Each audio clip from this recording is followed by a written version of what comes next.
Tšau! Olen siin perenaise põllul, mu taga on traktor väetise külikuga. Kas mul on raha palju? Ei ole. Kas ma teen siin midagi sellist, mis võiks mulle rohkem raha tagasi tuua, kui ma kulutan? Ma arvan küll. Käes on lipulehe faas. See on kõige suurem leht, kõige tähtsam leht, mis annab meile suhteliselt suure osa saagist. Seda lipulehte me peame kindlasti ka kaitsma. Selleks on fungitsiidid, aga täna anname siia hoopis väetist. Ja miks? Selles faasis lämmastiku andmine annab natukene saagilisa, aga eelkõige on see selleks, et tõsta proteiinisisaldust.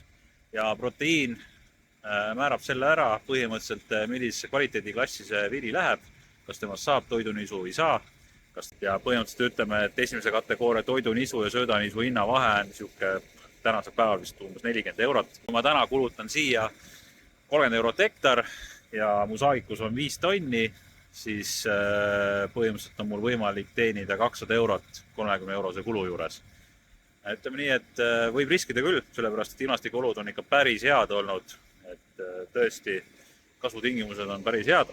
Väike test, kas on kasvuregulaatorid ka veel vaja teha. Selleks ma painutan taimi korra maha ja vaatan, kas nad üles tulevad või jääb auk sisse.